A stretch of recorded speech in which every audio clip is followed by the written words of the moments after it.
Professor Michel Ager, agradecemos muito pela sua brilhante conferência. Então, agora passamos a palavra ao professor Mohamed Elagi e depois ao debate. Professor, por favor.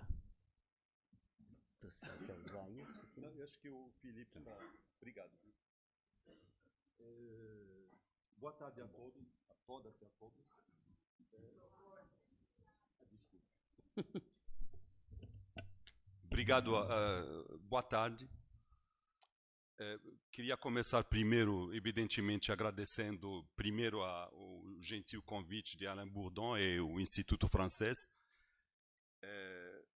porque fico realmente feliz e lisonjeado em poder participar de uma iniciativa tão sensível e tão pertinente, principalmente quando se considera o cenário mundial e a situação específica hoje aqui no Brasil. Celebrar a hospitalidade em tempos de cólera equivale a uma estratégia taoísta de resistência a essa desumanização que assola o mundo neste momento. Agradeço também a Casa Rui Barbosa pela hospitalidade e acolhida. Satisfação, alegria. Eu queria só mostrar para vocês um pouco do resumo, que de qualquer maneira é o material que eu retomo na minha apresentação, e talvez passar para ver os pontos que eu queria apresentar para vocês, que são esses aqui. Eu fiz um esforço para me enquadrar nos 30 minutos que me foram concedidos. São 7 pontos leves, mas na verdade tem um 8º oculto, que seria o que o imigrante poderia fazer com toda essa minha proposta.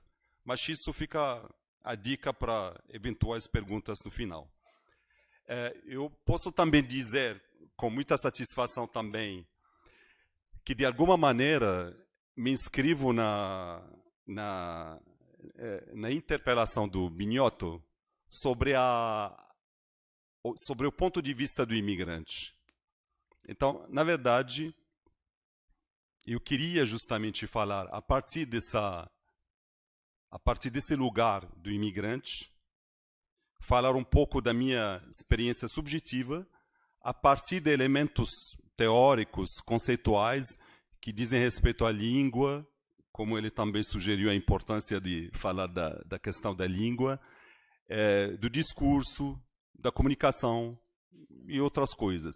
Até chegar no final a questão da proposta, da proposta central da minha comunicação, que seria justamente uma análise discursiva desse mito fundador da nação brasileira, que é a questão da hospitalidade. Então, na verdade, além da satisfação e alegria de estar com vocês, eu não posso justamente esconder a profunda emoção que me atravessa ao tentar abordar essa dupla questão da imigração e da hospitalidade, pois a temática me toca e me emociona na medida que as suas coordenadas correspondem em grandes proporções aos meus mapas subjetivos e afetivos, tanto pessoais como profissionais. Sou imigrante eu sou. Como todo imigrante, meu ser e a minha personalidade não podem ser compreendidos ou autocompreendidos por mim mesmo sem considerar este aspecto subjetivo estruturante da minha vida e visão de mundo. Percurso geográfico, espacial e temporal, que não deixa de constituir em si e ao mesmo tempo um percurso existencial, eventualmente transmutado em trilhas narrativas e vias discursivas. Um trajeto físico que dá forma e sentido à trajetória simbólica de vida que lhe corresponde, o sensível e o inteligível, o percurso e a sua narração. As narrativas migrantes e seus percursos. Em todo caso, a condição migratória, conforme insistem vários autores, dois principalmente que me satisfazem mais, Julia Kristeva e Abdelmalek Sayad, os dois insistem no ponto seguinte: a imigração é uma via mão única. Existencialmente, corresponderia a um veículo imaginário, avião, navio, trem, no qual o imigrante embarca, mas nunca desembarca. Não há tempo ou distância que possam apagar a experiência migratória. As camadas subjetivas e simbólicas se acumulam, mas o edifício psíquico todo se estrutura em torno deste ato fundacional, inaugural, que é o abandono da sua terra, de seus familiares, dos seus sonhos e ambições, e a sua substituição por um solo e cenário novos. Uma nova realidade, na maioria das vezes, de difícil representação, compreensão ou decodificação. Isto na medida que as nossas grades simbólicas de leitura da realidade não são universais ou atemporais. A gramática e os códigos necessários para a compreensão do mundo têm validade limitada e circunscrita a tempos, espaços e universos simbólicos, historicamente definidos. Schutz, por exemplo, Alfred Schutz, deixa bem claro que ao chegar à sua sociedade de destino, o imigrante precisa assimilar a grade local de leitura dessa realidade. Mas esse processo de assimilação da nova grade se opera a partir e em função da grade original, sendo a nova grade decodificada por e em função da gramática da grade original. Ou seja, não há acesso direto à nova grade de leitura do real, mas sim a busca de equivalências e a elaboração de associações, metáforas, traduções e outras bricolagens semânticas que aproximam o sujeito migrante da nova realidade, mas sem nunca dominá-la por completo. Desculpe, Felipe. Será que isso funciona? É só passar para o ponto 2. Já isso, no 2. Imigração e hospitalidade. Então, desenraizamento, desterritorialização, desrealização do espaço social que subtende a nossa identidade e contém a nossa memória? Sim, não há dúvida. Mas não apenas. O fato migratório é também um fator de ampliação de nossa capacidade de abstração. Um fator de tomada de consciência de nossa dimensão humana, psicológica e social. Lembremos a eterna sabedoria de Hugues de Saint-Victor. O que ele fala? O homem que acha sua pátria agradável não passa de um jovem principiante. Aquele para quem todo solo e como seu próprio já está forte. Mas só é perfeito aquele para quem o mundo inteiro é como um país estrangeiro. O estado de estrangeiridade contém em si uma potente semente de subjetivação e autonomização. No entanto, estrangeiridade não significa isolamento. O indivíduo isolado, Robinson Crusoe enquanto sujeito social, não existe. Só existimos social e subjetivamente em função do olhar do outro e na medida que conseguimos com este outro interagir, senti-lo, reconhecê-lo e por ele sermos reconhecidos. Assim, o fato migratório, em seus níveis sociais e subjetivos, só adquire seu valor simbólico e significância material no encontro com o outro. Quando é conjugado a expectativa deste outro e a sua vontade ou disposição de abertura, troca e aceitação da alteridade constitutiva de cada um de nós. Movimento que deve ser apreendido dentro da dinâmica filosófica geral da ipseidade e alteridade. Parafraseando Levinas, diria que se trata da eterna inquietação do outro no mesmo. Uma inquietação, todavia, dupla e mútua, que envolve ambos os polos da humanidade imigrante. De um lado, o hóspede, do outro, o anfitrião. A título pessoal, no meu percurso migratório, tenho consciência que é este sentimento de acolhimento e hospitalidade que me fez criar raízes e de me convencer que aqui é meu lugar, é meu horizonte.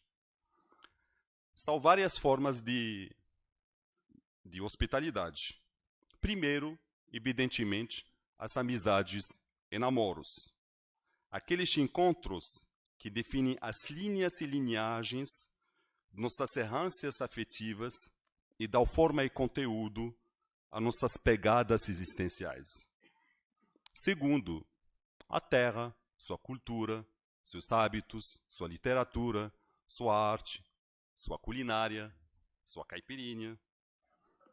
Mas, na verdade, se me senti acolhido, abraçado e até amado, é antes de tudo pela língua, a língua portuguesa.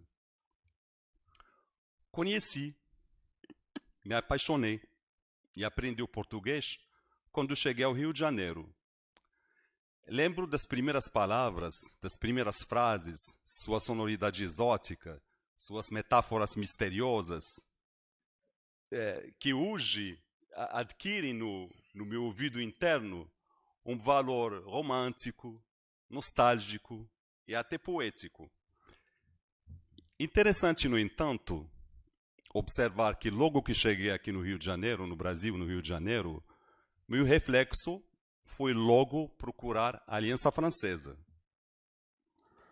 Assim, a minha introdução à interface simbólica necessária para a compreensão deste novo mundo se deu nas aulas de português para estrangeiros da Maison de France.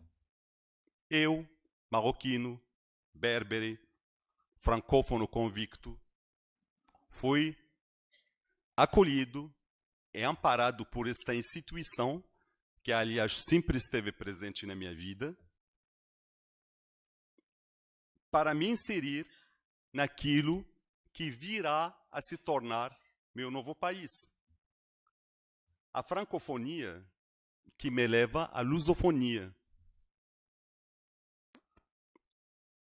Sem conflito ou hierarquia, na pluralidade e na diversidade.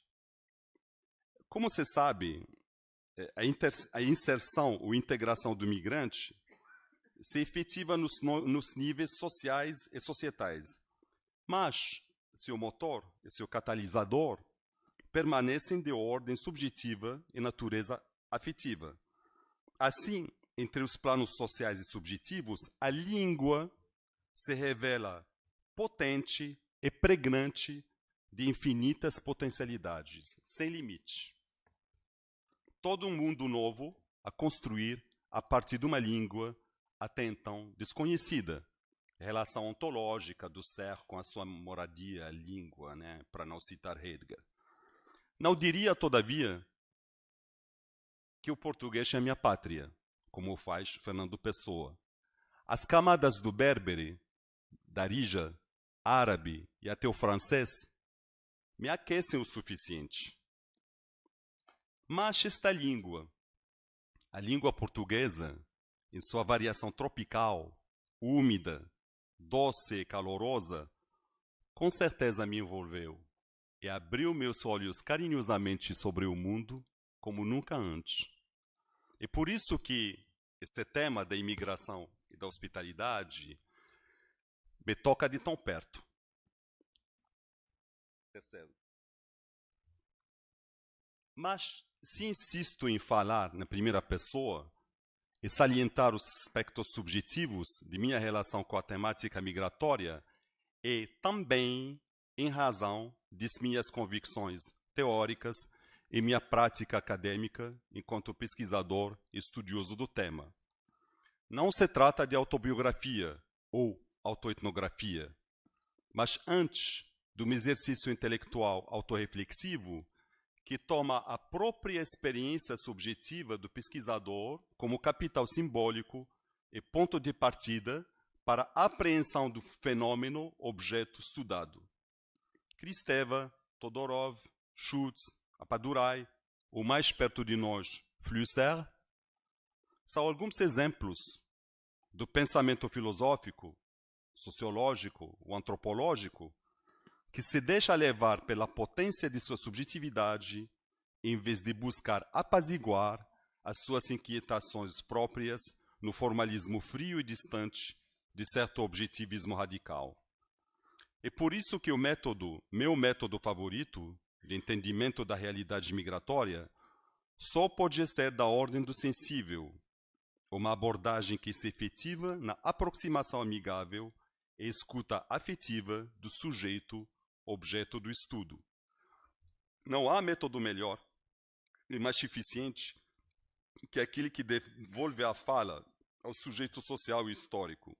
As estatísticas, a teoria neoclássica ou os métodos funcionalistas em geral, não há dúvida, são úteis e necessários. Mas só a escuta generosa, hospitaleira, acolhedora e capaz de restituir o mais fielmente possível os mapas cognitivos e afetivos da realidade migratória. Pois, entre a empreitada migratória, racionalmente pensada e objetivamente argumentada, e a sua concretização, há fatores que não podem ser quantificados ou reduzidos aos processos mecanicistas do push and pull. Entre o desejo de migrar e a sua efetivação, há um momento subliminar, quase vitalista, movido pelo desejo e formatado na subjetividade de cada um e na singularidade do momento histórico que o contém. Este punctum, sabe, aquele ponto central que sintetiza toda a cena captada numa fotografia. Este punctum, como diria o Roland Barthes, este momento fractal que o pesquisador deve buscar a seguir para alcançar a proximidade desejada e conseguir adentrar o universo simbólico do outro. Outra vantagem, passar rapidinho essa, outra vantagem do método subjetivo, que ele supera os posicionamentos binários e mutuamente excludentes. Em vez de sim ou não, quanto e quando, se busca o porquê. como. O que isso significa ou implica? Aliás, quando eu falo também de compreender, eu penso esse compreender não apenas no sentido de entender, mas também no sentido de abranger, de conter, abraçar em suma. É por isso que a escuta é fundamental. As narrativas e relatos de vida não buscam refletir o mundo de modo tangível e não devem ser entendidos enquanto representações uniquivalentes e definitivas. Antes, devem ser apreciados enquanto modalidades de elaboração e organização do real, por natureza caótico e muitas vezes assustador. A escuta é fundamental. Uma escuta ela mesma fundada no acolhimento e na hospitalidade.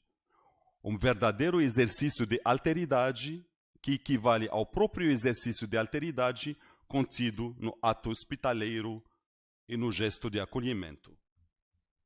4. Na prática, todavia, e na língua e suas modalidades lexicais, narrativas e discursivas, que se deve iniciar o ofício investigativo da situação fenômeno imigração-hospitalidade.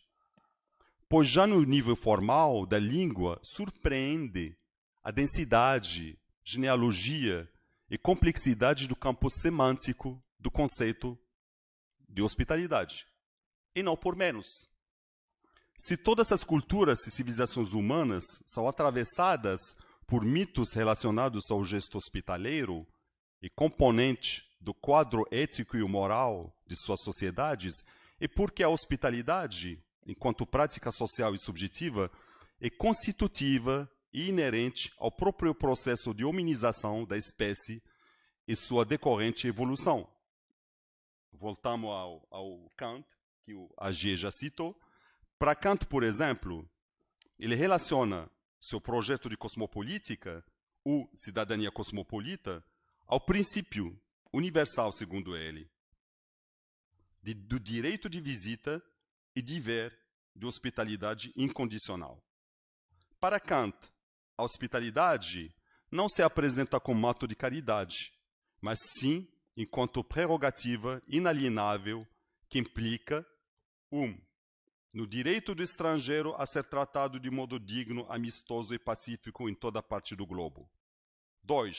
No direito de circulação e visita. 3.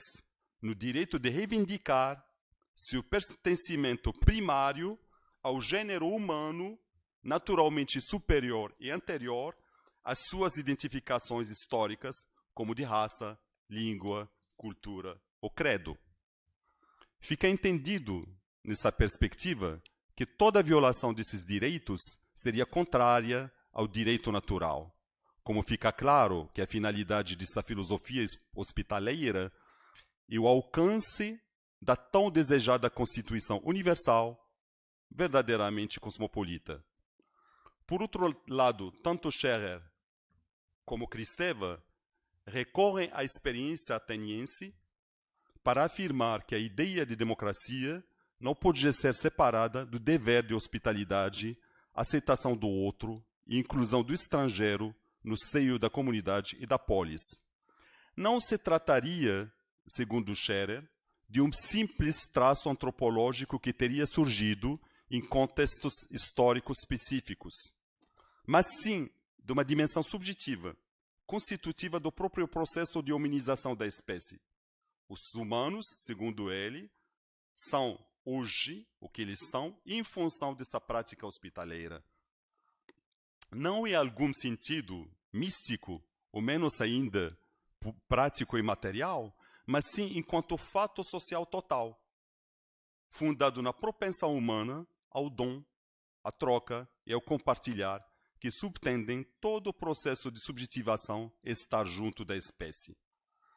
Exercício de alteridade, que segundo Derrida, por dizer respeito ao recinto e ethos familiares, não pode ser considerado apenas enquanto uma prática cultural e uma ética dentre outras, mas sim como a ética e a cultura que definem a espécie na sua totalidade. Centralidade que, conforme já adiantado, se reflete diretamente nas práticas discursivas e linguísticas da sociedade humana. Alguns exemplos conotativos ilustram essa tese. Hospes e hostis têm a mesma raiz etimológica. A expressão em latim hospes hostis reflete a ambiguidade do sentimento de desconfiança e desejo de aproximação para com o estrangeiro. Já em italiano como em francês, os termos hôte em francês e hospite em italiano são contrônimos, palavras que dizem que têm um sentido e seu contrário. Significam, no caso, tanto a posição do hóspede como do anfitrião, ou seja, refutam o binarismo de todo o terminismo social filosófico e apontam para a mutabilidade subjetiva dessas mesmas posições. O hóspede de hoje pode se tornar o anfitrião de amanhã, e vice-versa. Em árabe, hospitalidade se diz adiafa.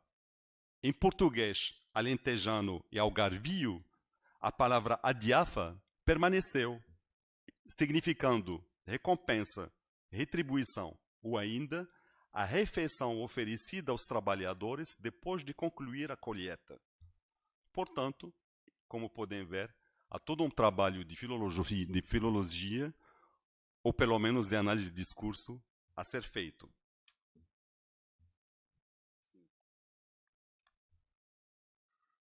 Sayad, Abdelmalek Sayad, adverte: a língua pode ser enganosa e até perversa, precisamente quando se trata do uso da metáfora hospitaleira para delimitar os direitos do migrante. Segundo Sayad, o principal fator de despojo do migrante de seus direitos enquanto sujeito e cidadão seria justamente essa estratégia discursiva que o confina na posição imutável de hóspede, um espectador passivo e desprovido de qualquer agência social ou política. Pois o que se pede ao imigrante, em princípio, é apenas certa reserva, aparentemente mais da ordem da polidez do que da política, diante dos assuntos internos da sociedade que o acolheu. Do mesmo modo que a boa educação recomenda que o hóspede tenha uma atitude reservada perante as discussões da família anfitriã, o imigrante, o grupo de imigrantes acolhidos, se devem de não incomodar os locais, nacionais e nativos. No entanto, o imperativo de reserva do hóspede logo se traduz em obrigatoriedade de aceitar passivamente e se submeter incondicionalmente às regras e princípios que lhe são impostos. As concessões da polidez só têm valor porque darão à luz concessões políticas, explica o pesquisador migrante. Assim, a partir do momento que o imigrante aceita essa atitude ética, ele se encontra preso numa espiral de expoliações, discriminações, injustiças e a sua futura total desumanização. Uma armadilha discursiva que, na análise de Sayad, começa com o superficial e acaba com o essencial. Ao aceitar o estatuto de hóspede e não nacional, o imigrante também aceita a sua condição de não cidadão, não mais apenas como halógeno, o não cidadão no país e sociedade de acolhimento, mas sim como não cidadão em todo lugar. Um sujeito desempossado de qualquer tipo de cidadania e definitivamente privado da possibilidade de falar por si e do direito de se defender em nome próprio. Outros autores desconfiam das missões hospitaleiras de resgate e acolhimento dos migrantes e refugiados.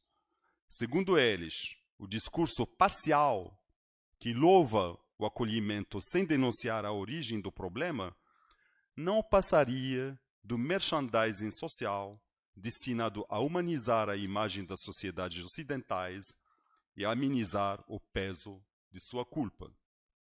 Pior ainda, a organizar as massas de imigrantes, exilados e refugiados, imigrantes, exilados, refugiados e outros indesejáveis, em campos de refugiados, o agente humanitário se torna, paradoxalmente, o guardião das fronteiras do capitalismo próspero e um carcereiro a serviço do autoritarismo econômico que assola o mundo. Aqui tem que só sublinhar que, na verdade, não precisa cair, mas isso já foi dito de qualquer maneira, não é para cair em algum tipo de binarismo. Como já disse antes, na verdade, se trata de compreender num sentido bastante largo, bastante amplo, que uma das lições que a gente aprendeu também é que, na verdade, como Mesadra, por exemplo, que esse contexto que, ao mesmo tempo de opressão, esse contexto de imigração, de refúgio, ele não deixa de ser, ao mesmo tempo, um contexto de produção de subjetividade. Ou seja, na verdade, a autonomização, a sujeição e a subjetivação, muitas vezes vão junto. Sem esquecer também, que eu acho que isso também já foi dito, mas eu vou repetir um pouquinho, é que o próprio fenômeno migratório, como se apresenta para nós hoje, que seja na Europa, África e Ásia, ou nas Américas, ele contribuiu para demonstrar essa contradição nas atitudes e discursos da sociedade humana. De um lado, evidentemente, temos a perseguição, discriminação e exclusão que conhecemos. Desde o álibi identitário e culturalista até as alegações econômicas e materiais, verdades parciais e ideologicamente orientadas formaram a base narrativa de um discurso de intolerância e negação dos mais básicos princípios da democracia e dignidade humana. Mas, paralelamente, não há como negar que tanto as iniciativas individuais como as redes locais, nacionais e transnacionais de solidariedade, apoio e mobilização nunca foram tão ativas e tão fortes. Nossas sociedades, felizmente talvez, são atravessadas por uma pluralidade de discursos opostos e contraditórios que só reforçam a dialética constitutiva do curso da história. 6. No Brasil, o discurso sobre a hospitalidade é um dos mitos fundadores da nação. Do mesmo modo que as ideias preconcebidas sobre cordialidade, generosidade, democracia racial ou miscigenação benevolente, o mito da excepcional hospitalidade brasileira integra o conjunto maior do imaginário, discurso e representações sociais que, de tanto insistir nas narrativas românticas sobre a formação histórica do Brasil, acabam levantando suspeitas sobre seu real significado e implicações. No entanto, se falo em mito, não é num sentido depreciativo, mas sim enquanto estrutura de linguagem, ou, ainda, na acepção proposta por Roland Barthes, que seria o processo discursivo de naturalização da história. Ao risco de repetir lugares comuns, não posso não lembrar o enunciado em tom profético de Buarque de Holanda, aquele do homem cordial. Disse ele: a hospitalidade e generosidade, virtudes tão gabadas por estrangeiros que nos visitam, representam com efeito um traço central do caráter brasileiro. Observem a justaposição das referências à estrangeiridade, à hospitalidade, na mesma frase. No mundo da vida, inúmeros indícios narrativos e discursivos apontam para a cristalização dessa crença no imaginário social brasileiro. O primeiro e mais importante desses indícios é a indagação assertiva, conhecida por todo estrangeiro, seja ele imigrante, diplomata, turista ou intercambista. A frase, que é a que muita gente conhece, é: o povo brasileiro é muito hospitaleiro, não é?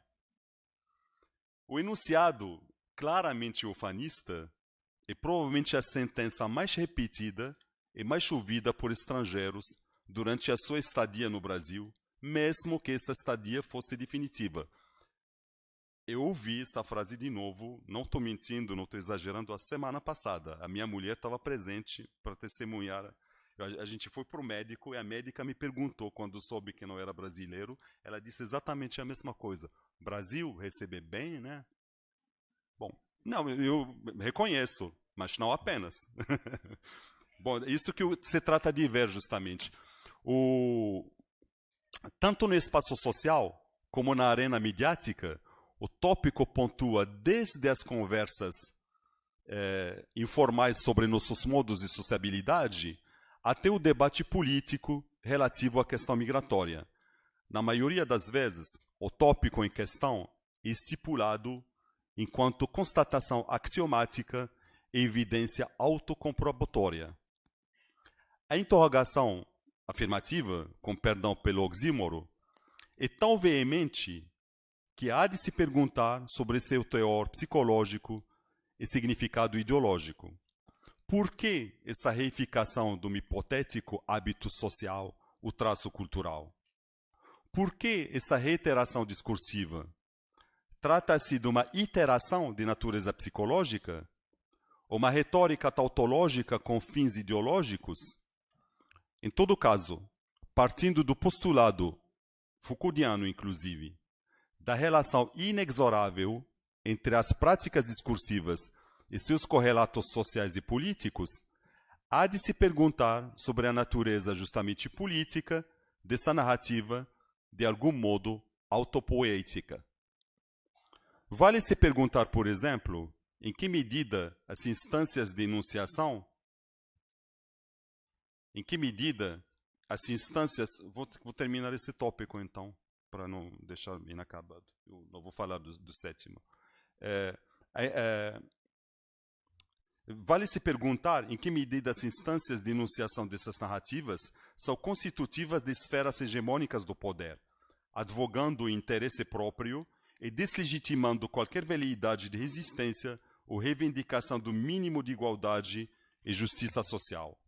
Mais ainda, quando se comprova que as mesmas estruturas discursivas consolidadas há 2 séculos atrás, no contexto das grandes migrações para o Brasil, movidas, lembrem-se, pelo projeto de embranquecimento da população, mantém até hoje sua configuração semiológica e seu vigor retórico.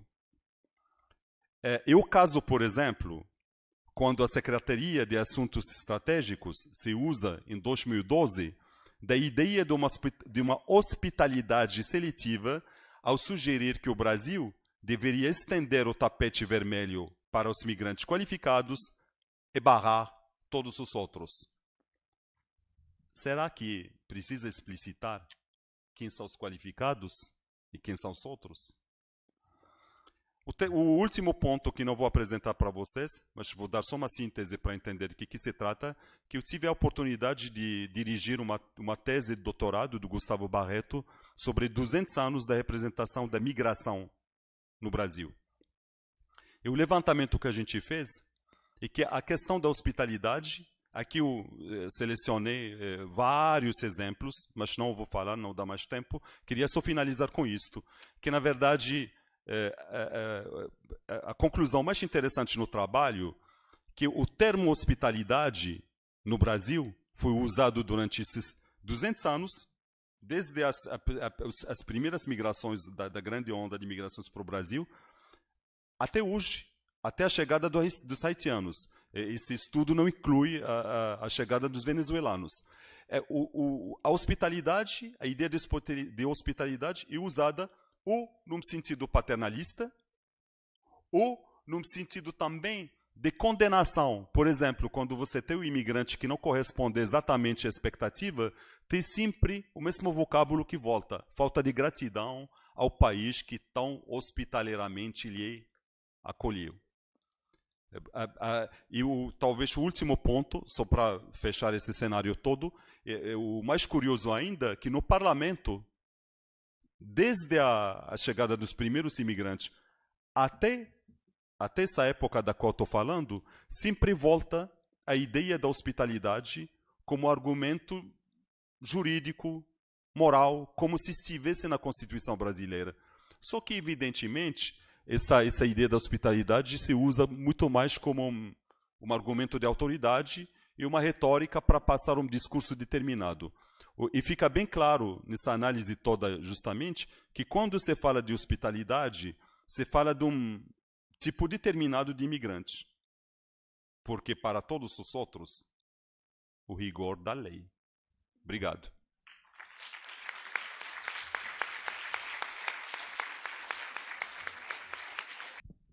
Oi, boa tarde. Meu nome é Catalina, sou colombiana e moro aqui há vários anos.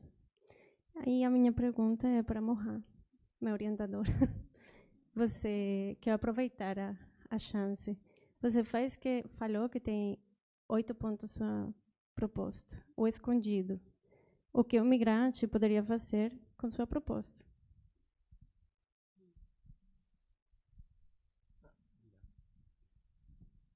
Vous faites la française, disculpe. Je voudrais reposer la question des trajectoires de migration. Alors, non pas les trajectoires dont on a beaucoup parlé, hein, c'est-à-dire les trajectoires d'un pays à l'autre, sud-sud ou nord-sud, mais la compréhension de d'où viennent les personnes dans des trajectoires dans leur propre pays. Or, je crois qu'il y a des recherches sur ce point. Ça rejoint la question subjective qui a été posée par le collègue Mohamed El Hadji, c'est-à-dire qu'il y a des différences qui ont été en tout cas testées dans des recherches entre des personnes qui ont déjà eu une trajectoire dans leur propre pays, par exemple allant dans des grandes villes, éventuellement commençant à scolariser leurs enfants, et puis d'autres groupes venant plutôt de zones rurales, et une fois accueillis dans un autre pays avec plus de difficultés, par exemple des plus grandes difficultés de scolarisation des enfants. Il y a des travaux ont été faits là-dessus sur des populations venant d'Algérie et arrivant en France. Donc il y avait le point des trajectoires préalables au déplacement. Vou tentar responder rapidamente. D'abord à monsieur sur la question en fait d'une certaine différence de plusieurs genres, de plusieurs niveaux, à plusieurs niveaux, au sein de la même population. Moi, méthodologiquement, j'ai un peu abordé le problème à partir du principe suivant. L'intersectionnalité. Vous savez, l'intersectionnalité est un concept qui a été forgé par les études féministes. Et le principe de l'intersectionnalité, c'est que justement, les femmes ne sont pas uniquement des femmes. Elles ont un sexe, mais elles ont aussi un genre, une ethnie, une classe sociale. Donc, en fait, vous avez parlé des Algériens, je peux vous parler aussi bien des Algériens que des Marocains en France, par exemple. Ce n'est pas parce qu'on est Marocain qu'on est obligé d'avoir ce sentiment de communauté que, en vérité, on ne l'a pas au Maroc. Je ne me sens pas moralement obligé d'être le copain de l'ouvrier marocain en France, pour la simple raison qu'au Maroc, je ne serai pas ami de... Bien sûr, il y a toujours des exceptions, mais dans un cadre social, bourgeois, petit, classe moyenne, etc., c'est plutôt l'exception. Donc, pour ne pas être hypocrite, il y a d'abord la classe sociale, peut-être, avant même l'appartenance au pays. Parfois, j'ai eu cette... Parfois, quand on commence à parler de l'identité nationale ou culturelle ou autre, on a tendance à l'essentialiser. Alors qu'en fait, nous avons d'abord plusieurs facettes identitaires et parfois on se reconnaît beaucoup plus dans l'une de ces facettes que dans d'autres. Moi, par exemple, d'abord, bien sûr, il y a toute la caricature. Quand je me lève le matin, je ne me dis pas « Ouais, je suis marocain et comment est-ce que je vais regarder le monde à partir de ma position de Marocain ?» Mais certainement, tous les matins, quand je me lève, il y a toute la présence de mon identité professionnelle qui s'éveille en moi. Parce qu'il y a le travail qui m'attend. Donc, quand je me lève le matin, je suis d'abord et avant tout professeur universitaire. Donc, pour moi, l'idée de l'intersectionnalité serait très utile aux études migratoires. Il n'y a pas de migrants dans l'absolu. Il y a d'abord leur genre, leur appartenance ethnique, raciale et leur classe sociale. Ici au Brésil, ça on le sait parfaitement. C'est une leçon empirique qu'on fait tous les jours. Et ça m'a permis parfois, par exemple, dans ce genre de débat, de défendre l'idée suivante. Au Brésil, il n'y a pas de xénophobie. Le problème du Brésil est tout autre. Le problème du Brésil est le racisme. Donc, peu importe si vous venez d'Argentine ou d'un autre pays, par exemple, mais il est très important, vous serez traité en fonction de votre appartenance ethnique. Quand vous avez le faciès indigène ou vous êtes afrodescendant, vous êtes d'abord vu en tant que noir ou indien. Vous pouvez être bolivien, vous pouvez être colombien, mais si vous êtes noir, vous êtes d'abord noir. Si vous avez le faciès indigène, vous avez d'abord ce faciès indigène avant votre appartenance nationale. Et bien sûr, en même temps, il y a la question du genre et de la classe sociale qui entre en jeu aussi. Donc voilà, moi je répète toujours un peu le même schéma. Notre position symbolique au Brésil, en fait, est une conjugaison de la catégorie ethnique, classe sociale et genre auquel on appartient. E para falar com a minha colega pós-doutoranda colombiana, Catalina, que justamente temos um grupo que a gente tenta pensar, tenta trabalhar a partir dessa perspectiva do imigrante. E não é nenhuma discriminação contra os brasileiros, temos até uma brasileira no grupo, mas a gente tenta formar grupos justamente de gente que vem de outros horizontes, para primeiro ter uma ideia que eu acho muito interessante, que a gente trabalha uma relação intercultural através da mistura de culturas que já não são locais ou nacionais. Bom, tem muitos trabalhos a relatar que são muito interessantes, da Catalina notadamente, mas para responder a pergunta que eu sugeri, vou ser muito rápido, porque senão seria abuso por minha parte, mas o seguinte, eu sou crítico, evidentemente, todo esse uso retórico enquanto argumento de autoridade da hospitalidade. On n'est pas dupe. A gente sabe para que se usa essa questão da hospitalidade. Mas eu não quero saber disso, não. A partir do momento que você me fala que você é hospitaleira, eu vou colar nessa sua fala. A partir do momento que o Brasil se apresenta como hospitaleiro, eu tenho que positivar essa ideia da hospitalidade e cobrar de você. Já que você é hospitaleiro, quando que você vai me convidar para casa? Tá certo? E, na verdade, se você quiser assim, meu eco histórico, que me faz refletir dessa maneira, é Toussaint Louverture. Quando você lê o livro do Senghor sobre Toussaint Louverture, tem momentos muito interessantes, que Toussaint Louverture nunca questionou os valores da Revolução Francesa. Pelo contrário, ele não dizia aos franceses, vocês são falsos, Não. Eu também acredito na Revolução Francesa. Portanto, também quero égalité, liberté, fraternité. Isso.